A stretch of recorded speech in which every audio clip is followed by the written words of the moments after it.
예, 할렐루야. 예, 바람은 좀 불기는 하지만은 따뜻한 봄 기운이 제법 우리에게 다가오고 있는 것 같습니다. 우리 성도 여러분의 삶 가운데에도 좀 따뜻한 그런 마음으로 보낼 수 있길 원합니다. 왜냐하면 우리는 지금 사순절을 보내고 있는데 그 사순절의 준비는 근본적으로 부활절을 맞이하는 준비입니다. 그래서 소망 있는 삶으로 우리의 삶도 좀 따뜻함으로 승리하는 삶으로 준비되시길 바라겠습니다. 지난주에 이와 같은 말씀을 함께 나누면서 선포했지요.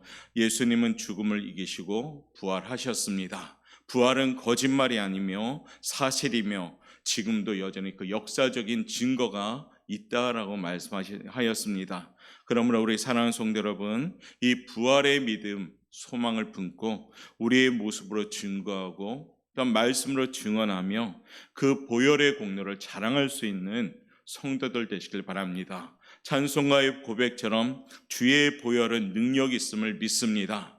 그래서 정말로 우리가 날마다 선포함을 통해서 그 확신을 가지고 기뻐하며 승리하는 복된 삶이 되시길 바랍니다. 그래서 우리는 부활을 믿고 예수님이 사망 권세 이기신 그 예수님이 나의 구주로 믿고 있는 성도들로서 비록 이 땅에 살아가지만은 정말 이 땅에 속한 자들이 아니라 하늘에 속한 자들로서 자부심 갖고 또한 자존감을 우리가 회복하면서 힘있게 달려갈 수 있길 바랍니다. 우리 옆에 분한테 이렇게 한번 인사하고 시작하겠습니다. 당신은 하나님의 백성입니다.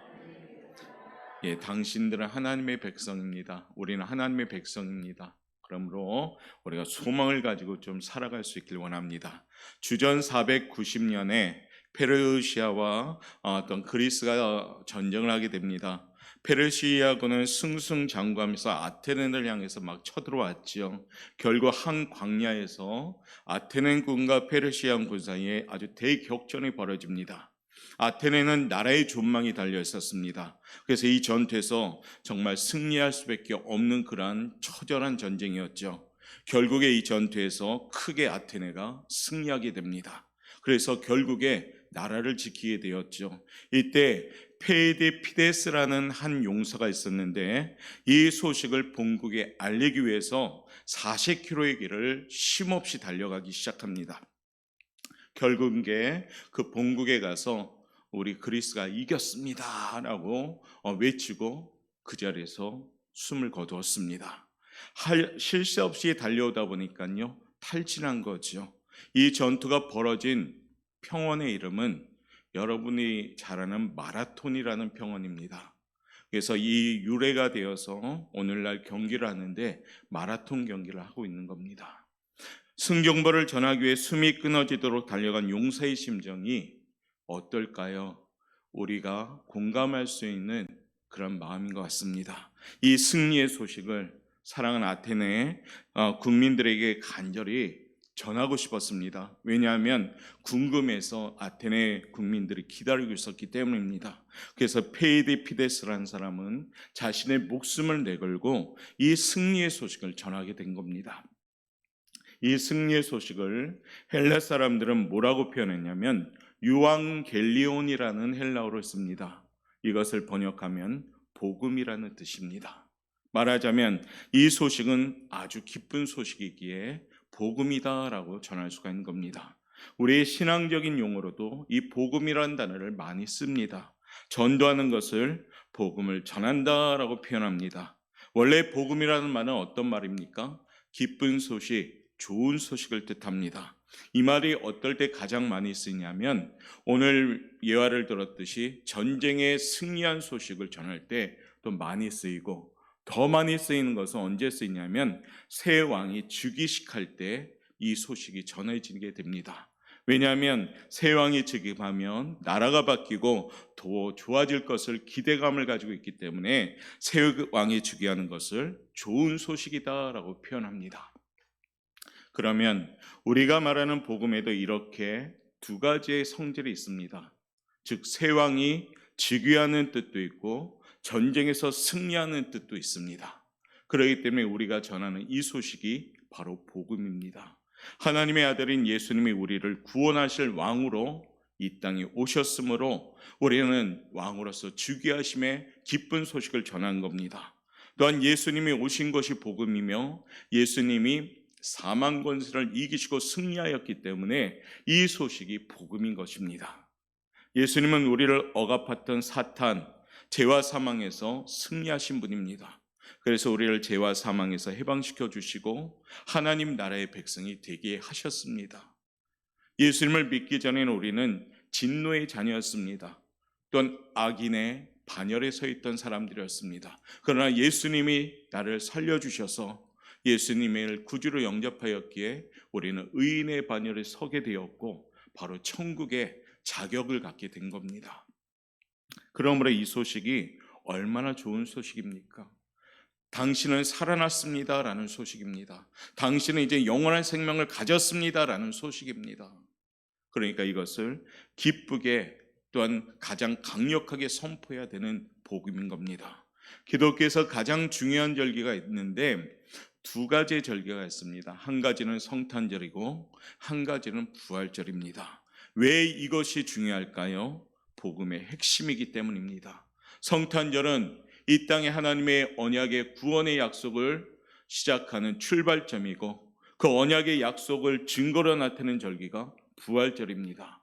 그러니까 이 부활절과 성탄절은 우리의 핵심적인 진리의 절기입니다. 그러므로 예수님의 죽음을 이기신 부활은 그야말로 복음 중에 복음인 것입니다. 군대의 승리가 백성에게 복음이 되는 이유가 왜일까요? 군대의 승리가 곧 그 나라의 승리이기 때문입니다. 예수님의 승리가 우리에게 복음이 되는 이유가 왜일까요? 예수님의 승리가 우리의 승리인 줄 믿습니다. 그래서 예수님 때문에 우리는 승리합니다라는 선포를 할 수가 있는 겁니다. 그래서 오늘 본문도 우리에게 이렇게 전하고 있습니다.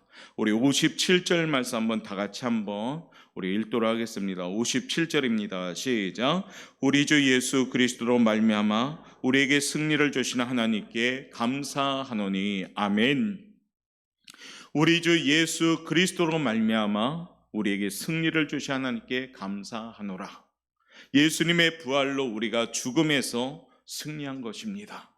지구촌에는 60억이 넘는 사람들이 저마다 치열하게 생존 경쟁을 벌이고 있습니다. 아마 우리의 인생 가운데 우리의 삶의 터전도 우리가 치열하게 지금 우리가 살아가고 있죠. 서로 이해관계가 얽히고 물고 물리는 싸움을 하는가 하면 자연의 악조건이나 질병과 죽음과의 싸움도 하면서 치열하게 그 삶을 살아갑니다. 보통 운동 경기에서는 다른 사람보다 기량이 뛰어난 사람이 승리하지만 인생에 있어서의 승리는 반드시 그렇지 않습니다. 재물이나 권력이나 지식과 재능을 가진 사람이 유리할 것 같지만은 인생에 있어서는 그렇지 않은 경우가 많습니다. 오늘 본문 말씀은 우리에게 승리를 주시는 분이 하나님이라고 말씀하십니다. 왜냐하면 하나님께서는 우리 능력의 근본이 되시기 때문입니다. 빌립보서 4장 13절 말씀을 보면 내게 능력 주시는 자 안에서 내가 모든 것을 할 수 있느니라 라는 말씀을 주십니다. 즉 우리는 무능하지만 우리의 삶을 주님 안으로 가지고 오면 그 삶이 유능한 삶이 되는 것이요, 우리는 무지하지만 우리의 모습을 주님 안으로 가지고 오면은 우리는 지혜롭게 되는 줄 믿습니다. 그러므로 내게 능력 주시는 자 안에서 내가 모든 것을 할 수 있습니다. 할렐루야. 하나님의 능력을 행사하게 하는 비결, 그것이 바로 승리하는 비결입니다. 하나님을 내 삶 가운데 일하게 하시는 분들이 승리하는 비결이 되는 겁니다. 그래서 주가 일하시는 삶의 현장으로 만들어 가야 됩니다. 하나님이 내 삶으로 초청하셔서 하나님이 내 삶을 위하여 열심히 일하시는 현장이 되면은 그 삶은 승리하게 되는 겁니다. 승리하는 비결을 오늘 크게 세 가지로 나누면서 여러분 우리가 이 땅에 살아가는 삶 가운데 승리하는 우리 성도들 되시길 바랍니다. 그 첫 번째, 우리 한번 쫓아합시다. 온전한 믿음을 가집시다. 승리의 비결 첫 번째가 이겁니다. 온전한 믿음을 가져야 됩니다. 우리가 잘 아는 말씀 요한일서 5장 4절 말씀에 보면 무릇 하나님께로부터 난 자마다 세상을 이기느니라. 그렇죠? 세상을 이기는 승리는 이것이니 곧 우리의 믿음이니라. 아멘. 에베소서 6장 16절은 우리에게 무엇을 전합니까? 믿음을 방패로 삼으라라고 말합니다. 어떤 죽음의 세력이 공격해 와도요, 믿음이 견고하면 이걸 다 막아낼 수가 있는 겁니다. 믿음이 이기는 겁니다. 여러분들이 가지고 있는 이 믿음은 하나님을 움직일 수 있는 힘이 있는 겁니다. 이 믿음은 하나님께서 역사하는 능력이 있는 겁니다. 그러면 우리가 온전한 믿음을 갖기 위해서 그 작은 첫 번째는 무엇을 가져야 될까요? 한번 조치합시다. 하나님을 아버지로 고백하는 믿음을 갖자. 온전한 믿음의 첫 번째는 뭐냐면 하나님을 아버지로 고백하는 믿음이 있어야 됩니다. 우리가 잘 아는 말씀 요한복음 1장 12절은 영접하는 자 곧 그 이름을 믿는 자들에게는 하나님의 자녀가 되는 권세를 주셨습니다. 할렐루야. 혈통으로나 육적으로나 사람의 뜻으로 나지 아니하고 오직 하나님께로부터 난 자들이니라라고 말씀합니다. 저와 여러분, 우리는 하나님으로 더불어서 다시 태어난 분들입니다. 그리고 하나님을 아버지로 부를 수 있는 권세까지 받은 축복된 자녀들입니다. 성령으로 난 자는 성령께서 감동해 주심에 따라 하나님을 향하여 아버지라 고백할 수가 있는 겁니다. 아들에게는 아버지께서 주시는 상속권이 있습니다. 여기 계신 모든 분들이 그러기에 천국을 상속받은 자녀가 된 겁니다. 하나님의 자녀인 것을 믿는 믿음, 그 소속을 분명히 아는 믿음, 이 믿음을 가질 때 우리는 승리하게 되는 겁니다. 이 땅에 살아가지만 나는 하늘나라의 시민으로서, 하늘나라에 속한 자들로서 그 믿음을 가지고 하나님을 아버지라 부를 수 있는 자녀임을 가질 때 우리는 넉넉히 승리할 줄 믿습니다. 두 번째는요, 온전한 믿음은 한번 조치합시다. 예수님을 나의 구주로 고백하는 믿음입니다. 온전한 믿음을 갖기 위하여 두 번째는 예수님을 나의 구주로 고백하는 믿음이 있어야 됩니다. 사도 요한은 요한일서 5장 5절을 통해서 우리에게 이렇게 전합니다. 예수께서 하나님의 아들이심을 믿는 자가 아니면 세상을 이기는 자가 누구냐라고 선포합니다. 사도 베드로는 예수님을 향하여 이렇게 고백합니다. 주는 그리스도시요 살아계신 하나님의 아들이로소이다. 사랑하는 성도 여러분, 사순절 기간 우리가 갖춰야 될 것이 뭔지 아십니까? 물론 우리 자신을 돌아보면서 더욱 우리가 견고하게 가질 것이 있는데 하나님을 향하여 신앙 고백입니다. 흐려졌던 우리의 믿음이, 흐려졌던 우리의 신앙 고백이 다시 예수 보혈의 그 진한 보혈로서 우리 신앙 고백이 흔들리지 않는 것을 준비하는 겁니다.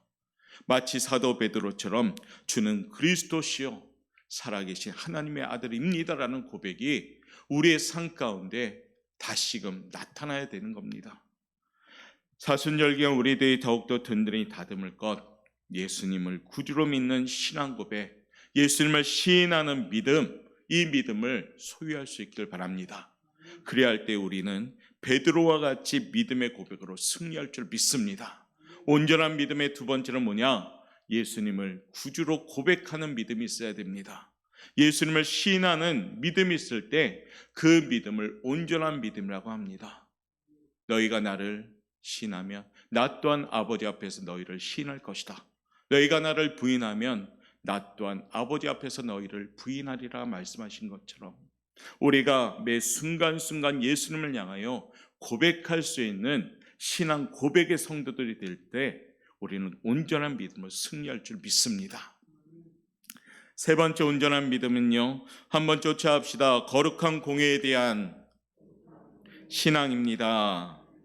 사도신경을 우리가 고백하면서 이런 고백하죠. 거룩한 공예와 성도가 서로 교통하는 것과 죄를 사하여 주시는 것과 몸이 다시 사는 것과 영원히 사는 것을 믿사옵나이다 라고 고백합니다. 여기서 말하는 거룩한 공예는 무엇을 말할까요? 바로 주님의 몸인 교회를 말합니다. 교회는 세상에서 구별된 그리스도인들의 집단을 말합니다. 거룩한 공동체를 말합니다. 에클레시아라고 합니다. 여러분 한 분 한 분이 거룩한 사람들이 되어서 오늘 옥포영광교회 예배당에 모여서 예배드림을 통해서 우리는 교회를 이루게 된 겁니다. 한 분 한 분이 거룩한 교회로서 세워지고 거룩한 공동체가 이루어질 때 우리 안에는 교회가 세워지는 겁니다. 구약에는 아브라함의 자손을 중심으로 선택받은 이스라엘 민족이 여기에 해당되었고, 신약에 와서는 예수님의 피로 구속받은 성도들을 여기에 해당된다고 합니다.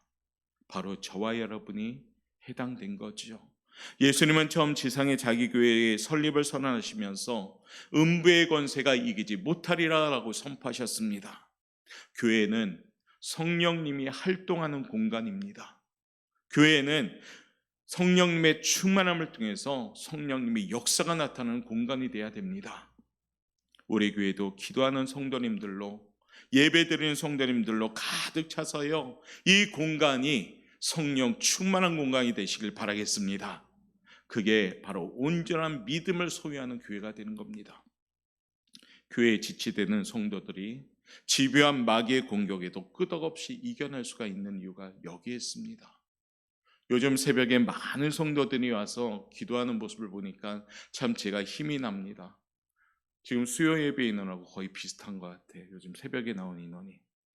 기도하면 이 공간이 성령 충만해지는 겁니다. 그러면 온전한 믿음이 생기고 그 온전한 믿음으로 우리는 승리할 줄 믿습니다. 우리 오포영각의 모든 성도님들, 하나님을 아버지라 고백하고 예수님을 다시 구주로 우리가 고백하면서 내 심중에 주님을 모시고 오늘 주신 말씀처럼 거룩한 교회를 세워갈 수 있는 성도를 되어서 온전한 믿음에 있어서 날마다 승리하는 우리 영광교회 성도님들 되시기를 바라겠습니다. 두 번째 승리의 비결은 한번 조치합시다. 확실한 소망을 가집시다. 승리의 비결 큰 두 번째는 확실한 소망을 가지고 있어야 됩니다. 옛날 사람들은 인간이 사는 세상을 괴로운 항해다라고 표현하면서 갑자기 태풍이 몰아치고 해일이 일어나며 모든 것을 휩쓸어 버린다라고도 합니다. 그렇지만 그리스도 안에 있는 자에게는 영혼의 닭과 같이 튼튼하고 견고한 소망이 있습니다. 그 말씀이 히브리서 6장 19절 말씀인데요, 우리가 이 소망을 가지고 있는 것은 영혼의 닭 같아서 튼튼하고 견고하여 휘장 안에 들어가니라는 말씀이 있습니다. 우리는 소망이 있기에 영혼의 닭과 같이 튼튼하게 소망을 가지고 있는 겁니다. 확실한 소망은 그 첫 번째는 보이지 않는 소망입니다. 사람들은 지금 당장 눈에 보이고 손에 잡히는 것에 가치를 부여합니다. 보이지 않는 것의 존재를 인정하지 못하기 때문에 보이는 것 갖고만 소망을 가집니다.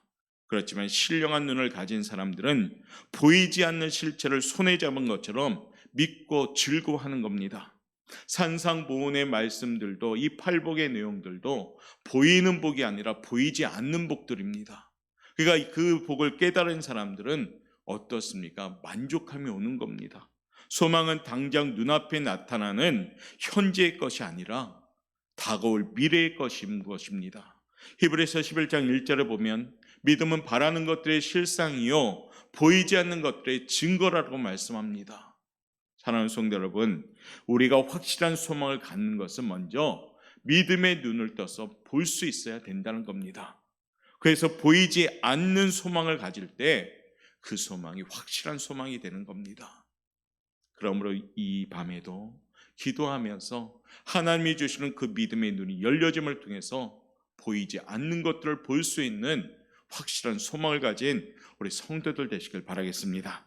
두 번째는 확실한 소망은 천국에 대하여 소망을 가지는 겁니다.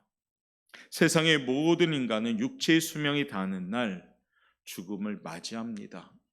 히브리서 9장 27절 말씀은 한 번 죽는 것은 사람에게 정해진 것이요 그 후에는 심판이 있으리라. 할렐루야.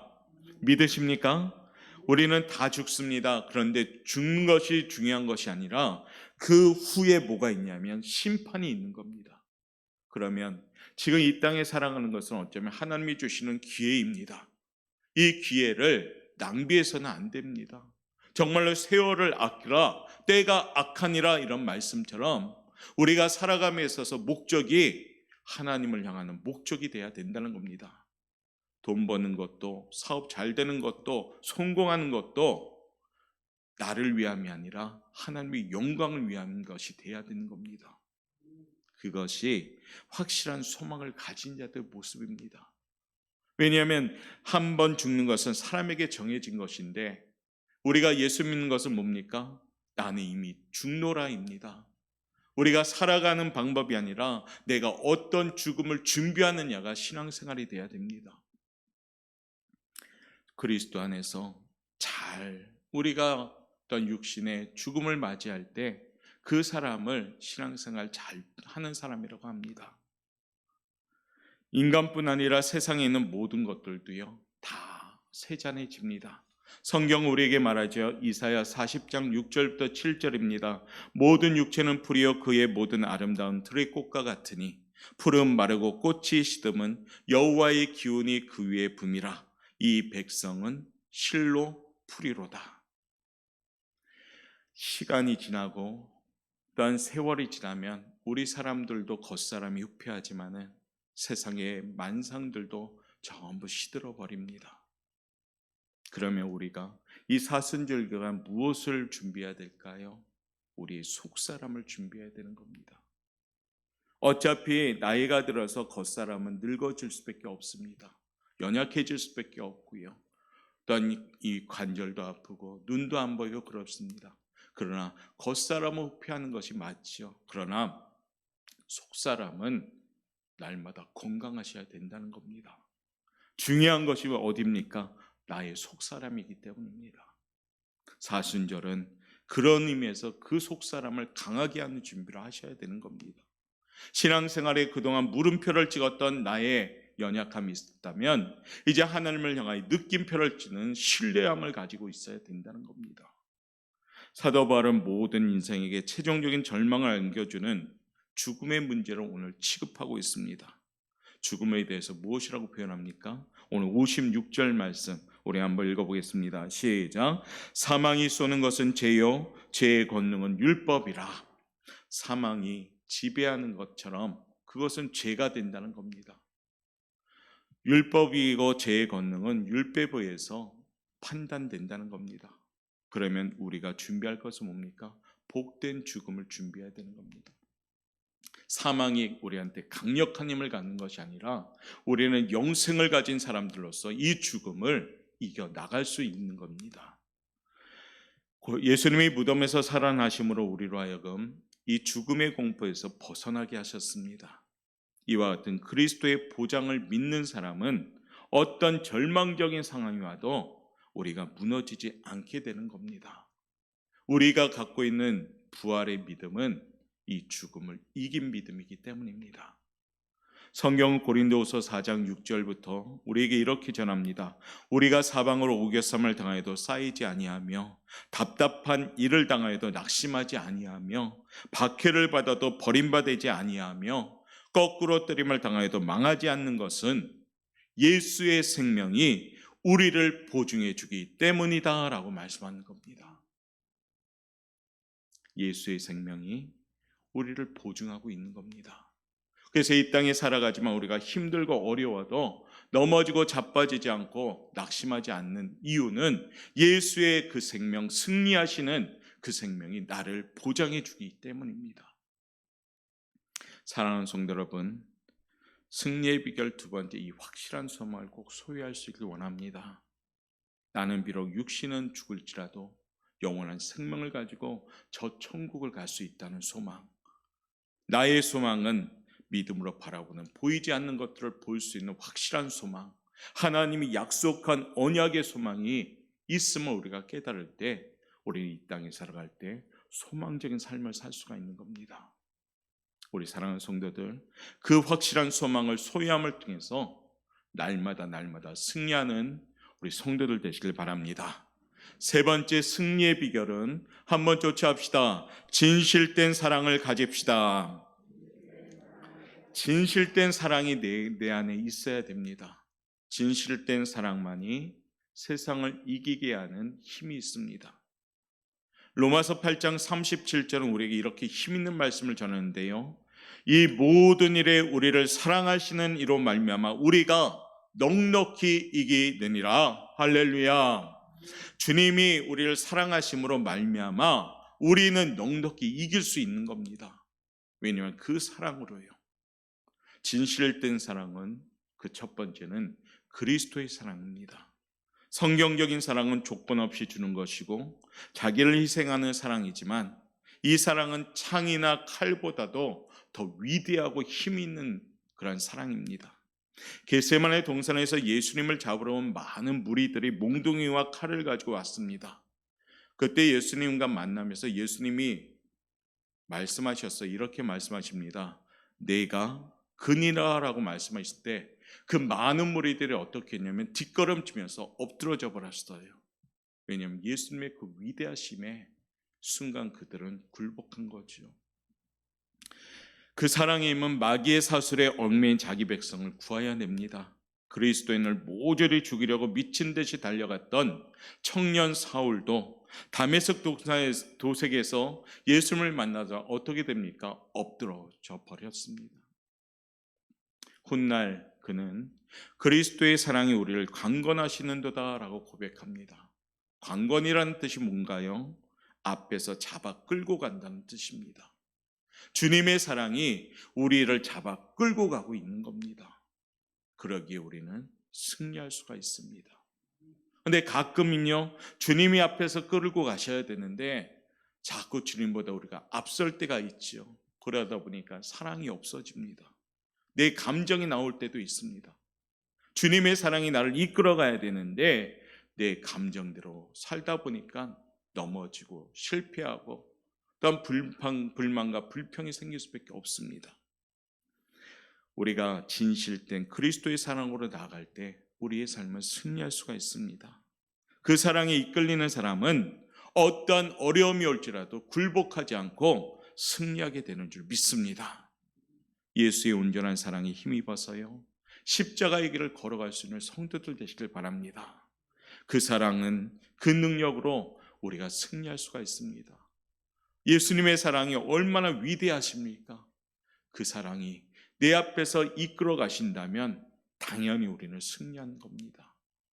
사랑하는 우리 오포영과 교성 여러분, 예수 그리스도의 진실한 사랑을 우리가 힘입어서 날마다 믿음으로 전진해 나가는 승리하는 성도들 되시길 바라겠습니다. 아까 우리 구역 특성처럼 행군 나팔 들고 나가는 것이 우리의 몫입니다. 그 앞에서 우리 주님이 대장 되셔서 그 사랑으로 지금도 이끌어 가심을 믿습니다. 진실한 사랑, 그것은 두 번째는 이웃을 향하여 우리가 사랑하셔야 됩니다. 예수님께서 율법의 대강령이 뭐냐면 사랑이다라고 정의합니다.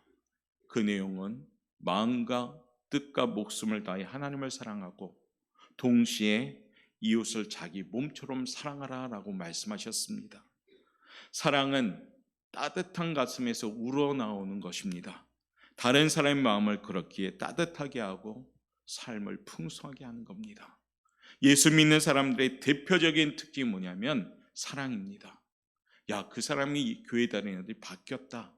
이 말은 뭐냐면 그 사람이 따뜻해졌다는 겁니다. 여러분 주변이 여러분들 통해서 따뜻해져야 됩니다. 그런데 아직도 찬바람이 쌩쌩 불고 냉랭하고 차디차다면 우리 자신이 무릎 꿇어야 되는 겁니다.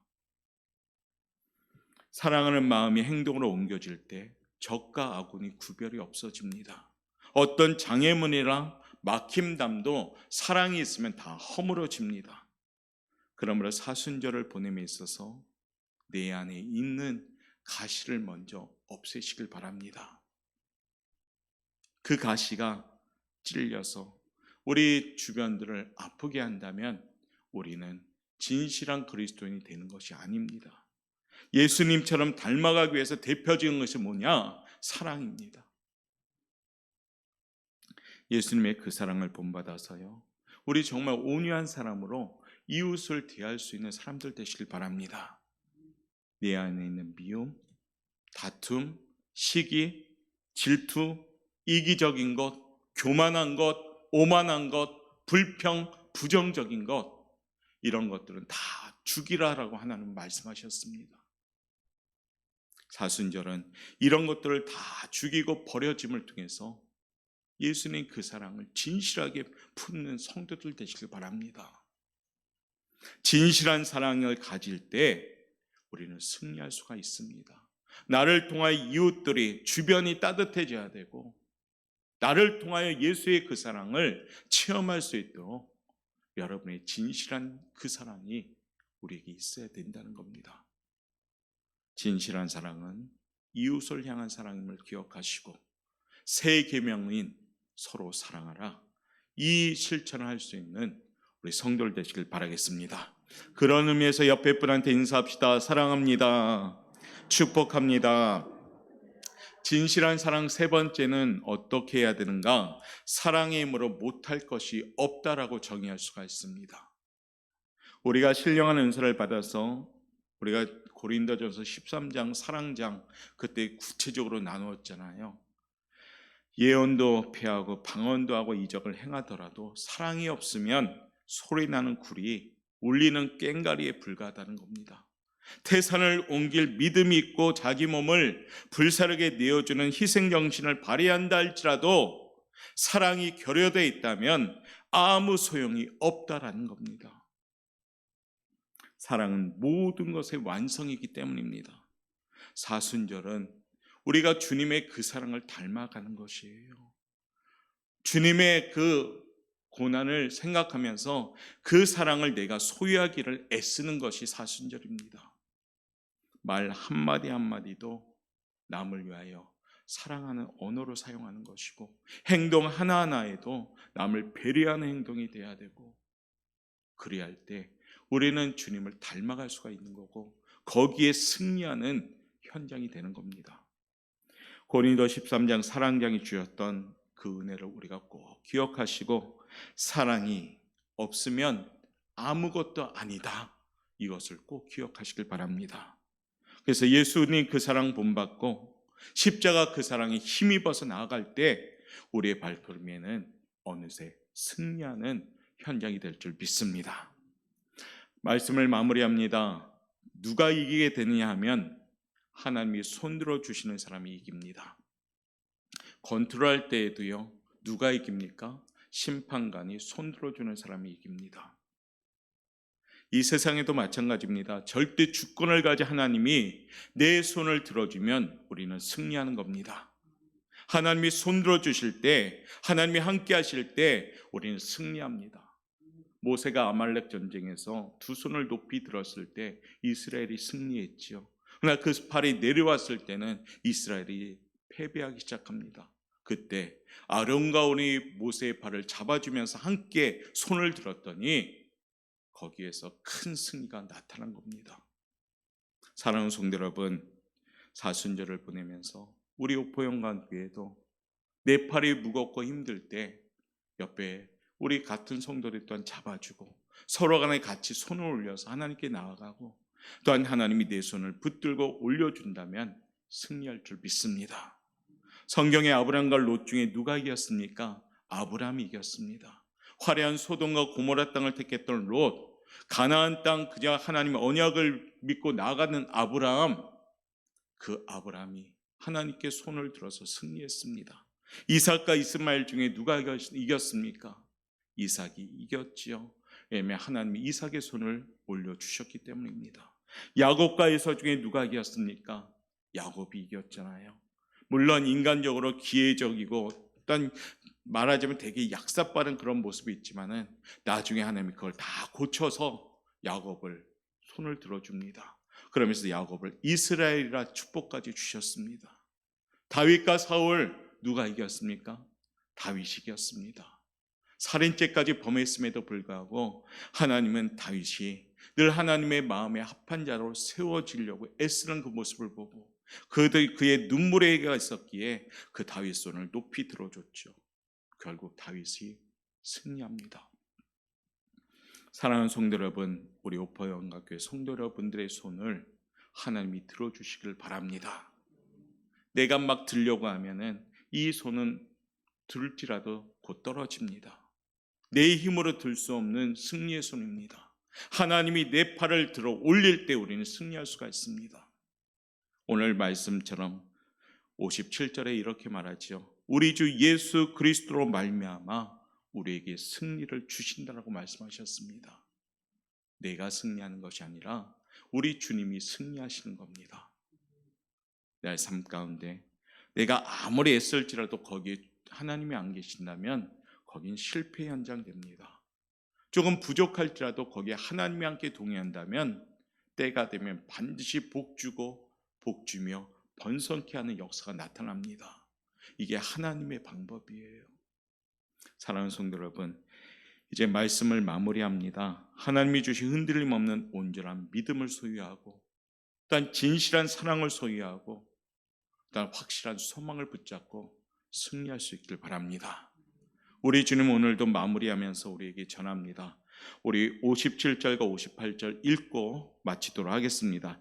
읽겠습니다. 시작. 우리 주 예수 그리스도로 말미암아 우리에게 승리를 주신 하나님께 감사하노니 그러므로 내 사랑하는 형제들아 견실하며 흔들리지 말고 항상 주의 일에 더욱 힘쓰는 자들이 되라. 이는 너희 수고가 주 안에서 헛되지 않은 줄 알미라. 할렐루야. 오늘 주신 말씀 꼭 기억하시고 사망 권세에 계신 부활하신 주 예수님의 이름으로 날마다 기도하면서 주시는 승리, 그 승리를 만끽하는 우리 사랑하는 성도 여러분 되시기를 주님의 이름으로 축원합니다. 기도하겠습니다.